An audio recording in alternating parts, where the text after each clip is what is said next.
नमस्कार दोस्तों, अंबेडकर क्लासेस के यूट्यूब चैनल में आप सभी का स्वागत है।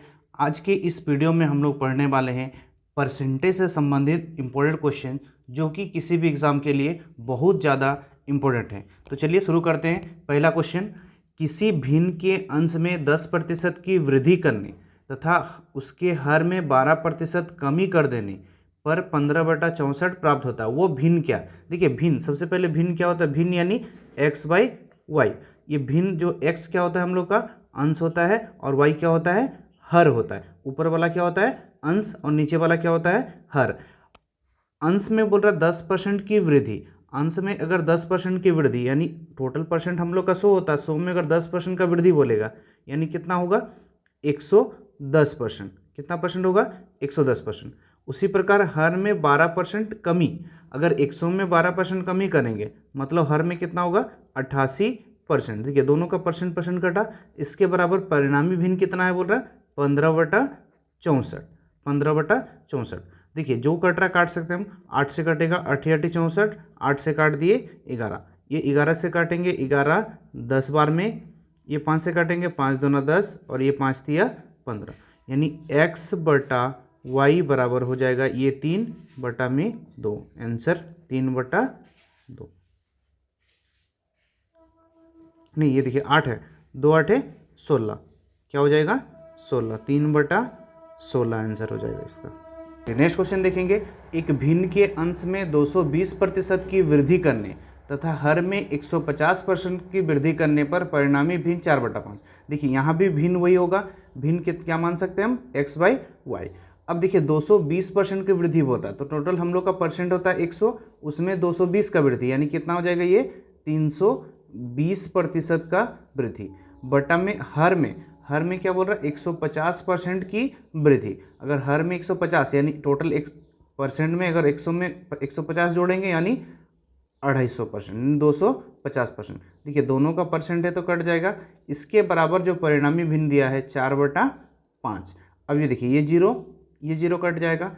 5 से काटेंगे 5 5 25, 4 से काटेंगे 4 8 32। अब यहाँ पर देखिए ये कितना है? 8 गुना x 8x और ये 5 गुना y 5y, यानी x बटा वाई बराबर जो अनुपात होगा हम लोग का 5/8, यानी इसका आंसर होगा 5/8, ऑप्शन ए।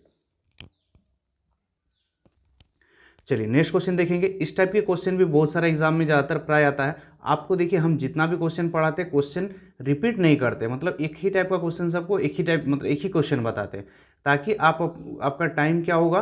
बचत होगा। टाइम कम समय में आप क्या कर सकते हैं? ज़्यादा सीख सकते हैं हम और ज़्यादा वेराइटी आपको पढ़ा सकते हैं। आप क्या कर सकते हो? यहाँ पर पढ़ने के बाद सेम इसी टाइप के क्वेश्चन आपका जो भी बुक होगा आप उस बुक से प्रैक्टिस कर सकते हो। तो चलिए शुरू करते हैं। यदि दो संख्याएं एक तीसरी संख्या से क्रमशः 30% तथा 40% अधिक है। देखिए दो संख्याएं बोल रहा, तीसरी संख्या से मतलब यहाँ पर तीन संख्या है, एक संख्या, दो संख्या और तीन संख्या। ये जो दो संख्या जो है एक तीसरी संख्या से 30% और 40% अधिक है। अगर हम तीसरी संख्या को मान लिए कितना? 100, तो पहली संख्या क्या हो जाएगा? 100 में 30% का अधिक यानी 130। उसी प्रकार दूसरी संख्या क्या हो जाएगा? 100 में 40% अधिक यानी 140। तो देखिए यहाँ से पहली संख्या 130, दूसरी संख्या 140। तो क्वेश्चन में बोल रहा है दूसरी से पहली संख्या का प्रतिशत। देखिए दूसरी से मतलब किससे चाहिए? दूसरी से बोला है, यानी दूसरी संख्या क्या होगा? नीचे में होगा और पहली संख्या ऊपर। प्रतिशत के लिए क्या हो जाएगा? 100। देखो दूसरी से प्रतिशत बोला है, यहाँ पर ये ध्यान देना, दूसरी से बोला है मतलब दूसरी से क्या होगा? नीचे और पहली संख्या ऊपर। परसेंट के लिए 100। ये जीरो, 2 से काट देंगे, 2 5 10, 2 से काटेंगे 7। तो देखिए 13 5 65 यानी एक जीरो, 13 5 65 हो रहा और जीरो बटा में 7, 7 9 63, बच गया कितना? 2 20, 7 दूना 14, बचा कितना? 6, यानी 92.6/7%, यानी ऑप्शन बी इसका राइट आंसर होगा। चलिए नेक्स्ट क्वेश्चन देखेंगे। एक व्यक्ति अपनी कुल आय का 10% किराया देता है। देखिए एक व्यक्ति अपनी कुल आय का बोल रहा है तो यहाँ पर व्यक्ति का आय मानेंगे। व्यक्ति का आय हम कितना मान लिए? 100। इसमें किराया कितना देता है? देखिए किराया पर कितना देता बोल रहा? 10%।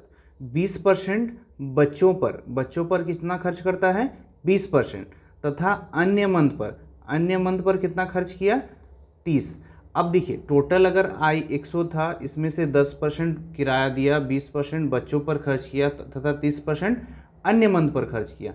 अब उसके पास कुल, अब देखिए उसके पास कुल 5040 शेष बचते हैं। अब इसके पास यहाँ पर देखिए प्रतिशत में हम लोग का कितना शेष बच रहा, तो कितना शेष बच रहा, अगर यहाँ पर देखेंगे 100 में से 30, 20, 50 और 10 60 खर्च हो चुका है, यानी बचा कितना 40, और किताब में कितना दिया है 5400 रुपये शेष, यानी इस 40 के बराबर हो जाएगा हम लोग का 5400 रुपया।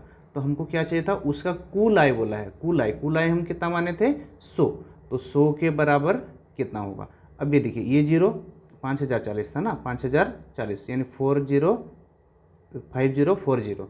अब ये जीरो 4 से काटेंगे 25। अब देखिए 25 चौके 100 यानी 2 जीरो, फिर 25 से के 25 पचे 125 और 126 यानी 12600 इसका आंसर हो जाएगा। देखिए सिंपल सा है, टोटल आय मान लिए, उसमें से इतना खर्च हो गया तो बचा क्या शेष के बराबर शेष रखिए, तो 25 के बराबर कितना हो जाएगा। चलिए नेक्स्ट क्वेश्चन देखिए, एक व्यक्ति अपनी कुल आय का 10% किराया देता है तथा शेष का 20% अपने बच्चों पर खर्च करता है और शेष का 30% अन्य मंदों पर खर्च करता है। अगर अब उसके पास, देखिए अभी बोल रहा है शेष का बोल रहा है, तो शेष का बोल रहा है, तो इस टाइप से क्वेश्चन सबको हम लोग क्या कर सकते हैं, लाइन मेथड में भी बना सकते हैं। देखिए इसका 2 मेथड बताएंगे। सबसे पहले लाइन मेथड में मान लीजिए एक व्यक्ति का आय कितना माने हम 100, अब ये आय में से 10% किराया दे दिया। अब देखिए 100 में से अगर 10 किराया दे दिया तो बचाया कितना परसेंट 90%। अब ये शेष कितना बचा 90। अब इस 90 में से बोल रहा है 20% अपने बच्चों पर खर्च किया। अब देखिए 90 का 20% खर्च किया, 90 का 20% यानी ये 2 जीरो कट गया, यानी 9 दूना 18 खर्च किया। अब देखिए 90 में से 18 खर्च किया, 90 में से 18 खर्च किया तो बचा कितना 72। 10 में 8 किया 2, 8 में 1 7, 72 बचा। अब उसमें से 20% अपने बच्चों पर खर्च किया तथा शेष का 30% अन्य मंदों पर। अब शेष कितना हो गया 72, शेष कितना हो गया 72 का बोल रहा 30%, तो 72 का 30% यानी 30/100, जीरो कट गया। अब 3 दूना 6, 3 7 21 बटा में, मतलब 21.6 है वो किस पर खर्च किया अन्य मंद पर। अब 21.6 खर्च किया, 72 में से 21.6 खर्च किया, यानी बचा कितना 10 में 6 गया 4। अब 1 में 1 0, 7 यानी यहाँ पर 7 में 2 गया 5, यानी 50.4 बचा। अब ये देखिए 50.4 क्या बचा शेष बचा।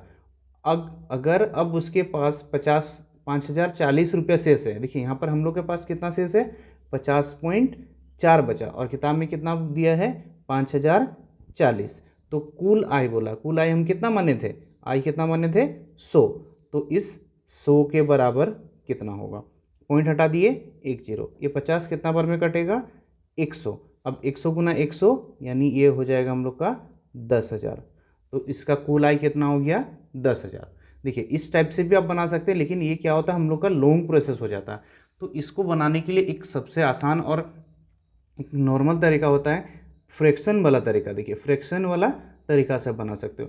फ्रैक्शन वाला तरीका में क्या यूज़ कर सकते हैं, देखिए ये स्टार्ट वाला हम लोग का क्या होगा आय, और इधर क्या होगा शेष। अब जैसे कि क्वेश्चन में बोला कि 10% किराया देता है, 10% किराया।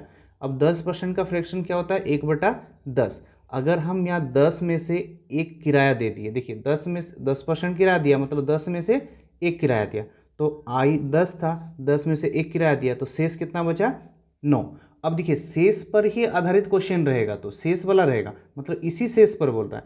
अब इसी शेष पर 20% का फ्रैक्शन कितना होता है 20% का 1/5, मतलब 5 में से 1 खर्च कर दिया, तो बचा कितना 4, मतलब शेष कितना बचा 4। अब देखिए 20% बोला था, मतलब 1/5, 5 में से 1 खर्च किया, 5 में से 1 खर्च किया, यानी बचा कितना 4। अब शेष का मतलब इसी का, अब इसका 30% बोला, 30% यानी 3/10, यानी 10 में से 3 खर्च कर दिया, तो बचा कितना 7। तो देखिए ये आय मतलब स्टार्ट का मूल्य है और ये शेष का मूल्य। तो यहाँ पर देखिए 10 गुना 5 गुना 5 यानी कितना हो जा रहा है 5 100 गुना 5 यानी 500। तो ये आई कितना हो गया 500, और शेष कितना बचा, देखिए शेष कितना बचा, तो 9 चौके 36 और 7 7 छक 42, फिर 7 तिया 21, 21 4 25, 252 शेष बचा। अब देखिए 252 शेष बचा, लेकिन किताब में इस 252 के बराबर कितना दिया है 5040, तो इस 500 के बराबर आई चाहिए था हमको, यानी इस 500 के बराबर कितना। अब ये देखिए ये कितने बार में कट रहा, 20 बार में कट रहा। अब ये 3 0 2 5 10, यानी 10,000। तो ये सबसे बेस्ट तरीका होता है, इसमें भी बना सकते हो, लेकिन इसमें क्या होता है आपको थोड़ा टाइम ज़्यादा लगता है, तो आपको ये तरीका बनाना चाहिए, बहुत ही आसान है। चलिए क्वेश्चन देखेंगे, यदि चावल के मूल्य में 20% कमी हो जाए तो कोई व्यक्ति 100 रुपये में 2 किलोग्राम चावल अधिक खरीद सकता है, चावल का घटा हुआ मूल्य क्या है। देखिए यहाँ पर चावल के मूल्य में क्या हो रहा, कमी हो रहा, तो मान लीजिए चावल का मूल्य हम कितना माने, पहले 100 माने, अब 20% कमी हो गया, मतलब कितना हो जाएगा 80। ये कमी वाला मूल्य है और ये पहले वाला मूल्य है, यानी कमी हो गया। तो क्वेश्चन में देखेंगे, ध्यान देंगे, क्वेश्चन में क्या बोल रहा है, चावल का घटा हुआ मूल्य क्या है पूछा है। अगर चावल का घटा हुआ मूल्य पूछा है तो घटा हुआ मूल्य कौन सा है, ये, तो इसके बराबर क्या रख देंगे, डब्बा रख देंगे, तो इस 100 के बराबर निकालेंगे। अगर इसी क्वेश्चन पे बोलेगा यहाँ पर आरंभिक मूल्य क्या है बोलेगा, तो आरंभिक मूल्य बोलेगा तो इसको डब्बा रख देंगे, और जो दिया रहेगा मान उसको रख देंगे। तो यहाँ पर देखिए 100 रुपया बोला, तो इस 100 के बराबर यहाँ 100 रुपया में 2 kg मिल रहा था, तो 100 के बराबर 100, तो ये 100 से कट गया, यानी यहाँ 80 के बराबर कितना आ गया, 80 आ गया। अब देखिए पहले दाम था 100, अभी घटकर क्या हो गया 80 हो गया, और यहाँ पर कितना किलोग्राम चावल अधिक मिला, 2, तो कितना घटा, 20 रुपया घटा। अब 20 रुपया घटा, यानी 2 kg का दाम कितना है 20 रुपया, तो 1 kg का दाम कितना हो जाएगा 20/2, यानी 10 रुपया प्रति kg हो जाएगा। अब देखिए इसी क्वेश्चन को ये हम लोग 100 मान के बनाए थे, इसी क्वेश्चन को हम लोग एक सिंपल सा ट्रिक से, फ्रैक्शन से भी बना सकते हैं। ट्रिक यानी जैसे 20% का कमी बोला, 20% कमी बोला, यानी 20% का फ्रैक्शन क्या होता है 1/5, तो यहाँ पर क्या रखना है 1/5। अब ऊपर में 1 है, ऊपर वाला 1 है, देखिए ऊपर में 1 है, नीचे 5 में 1/5 है। अब यहाँ पर देखिए क्वेश्चन में क्या बोला, घटा हुआ मूल्य बोला। अगर घटा हुआ मूल्य या बढ़ा हुआ मूल्य बोला है तो इसमें क्या होगा, कोई भी चेंज नहीं होगा, यानी गुना में क्या कर देंगे, 100 रुपया में कितना kg 2 kg, तो 100 रुपया में 2 kg रख देंगे, 2 से काटेंगे 2 5 10, 5 से काटेंगे 10, यानी ये हो जाएगा 10 रुपया प्रति kg। अब देखिए इसी पर ही अगर आपको पूछता प्रारंभिक मूल्य पर, क्या बोलता है प्रारंभिक मूल्य क्या होगा, अगर ये घटा हुआ मूल्य नहीं दे के क्या दे देता, प्रारंभिक मूल्य दे देता, तो ये 1/5 होता। ये एक क्या होता है, कमी बोला है, मतलब नीचे में आके क्या होगा माइनस हो जाएगा, मतलब अगर कमी बोला तो माइनस होगा, और वृद्धि बोलेगा तो क्या होगा प्लस, यानी ये फाइनली क्या हो गया 1/4। अब ये कितना रुपया मिल रहा था 100 रुपये में कितना kg 2 kg, 2 से काटेंगे 50, 4 से काटेंगे 4 1 4, 4 दूना 8, 4 5 20, यानी 12.5 रुपया प्रति kg इसका आंसर हो जाता। तो देखिए प्रारंभिक मूल्य बोलेगा तो अगर कमी होगा तो माइनस करेंगे, वृद्धि होगा तो प्लस करेंगे, और घटा हुआ या बढ़ा हुआ मूल्य बोलेगा तो कोई भी चेंज नहीं करना, डायरेक्टली मान बैठा देना। नेक्स्ट क्वेश्चन देखेंगे, यदि मिटाने वाले रबड़ों के भाव में 25% कमी हो जाए तो कोई व्यक्ति 1 रुपये में 2 रबड़ और अधिक खरीद सकता है, 1 रुपये में प्राप्त रबड़ों की संख्या कितनी है। देखिए यहाँ पर इस टाइप का क्वेश्चन बनाने के लिए आपको एक सिंपल सा एक ध्यान देने वाला बात है, यहाँ पर होता है रुपया बटा में क्या होता है दर या वस्तु। देखिए हमेशा रुपया होगा बटा में, रुपया होगा बटा में क्या होगा दर, रुपया को हमेशा ऊपर में रखना है, ये याद रखना है। अगर रुपया को आप नीचे कर दोगे तो क्या क्वेश्चन गलत हो जाएगा, तो इसको हमेशा ध्यान देना आपको। तो देखिए क्वेश्चन में क्या बोला था, रबड़ों के भाव में 25% कमी हो जाए। अगर 25% कमी बोला, मान लीजिए प्रारंभिक मूल्य कितना 100, अब 25% कमी हो गया तो यानी क्या हो गया 75, और वहीं फ्रैक्शन भी बैठा होगा तो 25% का फ्रैक्शन 1/4, तो 4 बैठाएंगे तो 4 में एक कमी हुआ 3, आप फ्रैक्शन भी रख सकते हो, या फिर देखिए 25 से कटेगा 25 चौके 4, 25 चौके 100, और यहाँ पर 25 दिया 75, यहाँ पर क्या हो गया 75। अब देखिए क्वेश्चन में क्या बोल रहा है, 1 रुपये में 2 रबड़ और अधिक खरीद सकते हैं। अभी देखिए दाम में क्या होगा कमी हो गया, तो 1 रुपये में 2 रबड़ अधिक खरीद सकते हैं, मतलब पहले कितना खरीदता था ये नहीं पता, तो मान लीजिए पहले 1 रुपया में कितना खरीदता था 1 रुपया में x, और अभी 1 रुपया में कितना खरीद रहा, देखिए दाम में कमी हो गया तो क्या किया, 2 रबड़ अधिक खरीद लिया, मतलब x+2 हो गया। अब देखिए एक क्रॉस मल्टीपल गुना होगा, ये 3 उधर जाके गुना होगा और ये 4 इधर, तो देखिए 4/x+2 और ये 3 इधर जाके गुना होगा 3/x, तो देखिए 4 गुना x 4x और ये 3 गुना x 3x प्लस 3 दूना 6, 3x इधर आके माइनस हो जाएगा यानी x बराबर 6।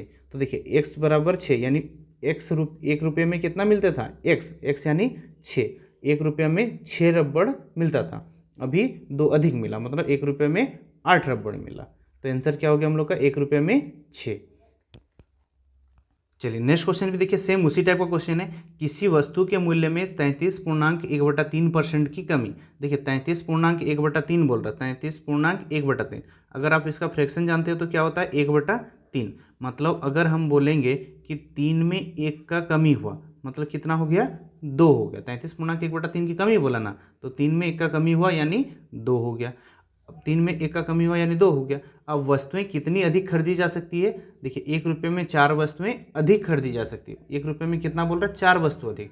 तो मान लीजिए पहले कितना खरीदता था, 1 रुपये में x खरीदता था, अभी 1 रुपये में 4 अधिक खरीदा, मतलब x+4 खरीदा। देखिए 2 जाके इधर गुना होगा 1/x गुना 2, 1/x गुना 2, और इधर देखिए 3 गुना 1/x+4। अब देखिए 3 इधर गुना होगा 3 गुना x 3x, अब ये 2 इधर गुना होगा 2 गुना x 2x प्लस 2 गुना 4 8।